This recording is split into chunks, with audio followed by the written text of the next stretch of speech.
അവളാവാൻ ഒരു വഴിയും ഞാൻ കാണുന്നില്ല. അവൾ അങ്ങനെ ഒരു സാധാ പെമ്പിള്ളേരുടെ നമ്പർ ഒന്നും കാണിക്കില്ല. എടാ, സാധാ പെമ്പിള്ളേരുടെ നമ്പറാണ് ഈ കൊറിയർ സർവീസ് വഴി പൂച്ച അയക്കുന്നത്. എനിക്ക് അവളെ സംശയമുണ്ട്. വിളഞ്ഞ വിത്താവൾ. അത് കറക്റ്റ്. പക്ഷേ ഈ ചുറ്റിക്കളിക്കൊന്നും നിൽക്കാതെ ഏതവളായാലും അവൾക്ക് മുന്നോട്ട് വന്ന് ധൈര്യമായിട്ട് പറഞ്ഞൂടെ, ചേട്ടാ I would like to marry you എന്ന്. എടാ, അതിലെന്താ ഒരു ത്രില്ല്? കണ്ടുപിടിക്കണം. എന്നിട്ട് പൂച്ചക്കുഞ്ഞിനെ തൂക്കിയെടുക്കും പോലെ ആ കൂട്ടത്തിൽ നിന്ന് അവളെ ചെവിക്ക് പിടിച്ച് തൂക്കിയെടുത്ത് മുന്നോട്ടിട്ട് മുഖത്ത് നോക്കി ചോദിക്കും, ഓർമ്മയുണ്ടോ ഈ മുഖം? അതല്ലടാ മോളെ, ദുബായിലേക്ക് പെട്രോൾ കയറ്റി അയക്കല്ലേ എന്ന്. അല്ല, ഇങ്ങനെ ചോദിക്കണം. ഒരു പാലം വിട്ടാൽ അങ്ങോട്ടും ഇങ്ങോട്ടും ഇല്ലേടി മോളെ. അതെങ്ങനെയാടാ സിറ്റുവേഷൻ മാച്ച് ആവുന്നത്? ആവുന്നില്ല അല്ലേ? എന്നാ പിന്നെ എന്ത് പിണ്ണാക്കെങ്കിലും പറയാം. ആദ്യം അവൾ ആരാണെന്ന് അറിയണം.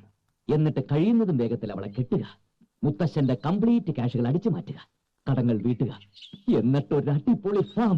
ആഹാ, അകട്ടിൽ മെഷീൻ വെച്ച് കറക്കുന്ന 100 കണക്കിന് പശുക്കൾ. അമുൽ കമ്പനി പൂട്ടിച്ചിട്ടേ ഇനി എനിക്കൊരു വിശ്രമമുള്ളൂടാ. എടാ പൊട്ടൻ ചങ്കു, ആദ്യം അവൾ ആരാണെന്നറിയും, എന്നിട്ട് ആലോചിക്കാം അമുൽ ടിൻ പൊട്ടിക്കുന്ന കാര്യമൊക്കെ.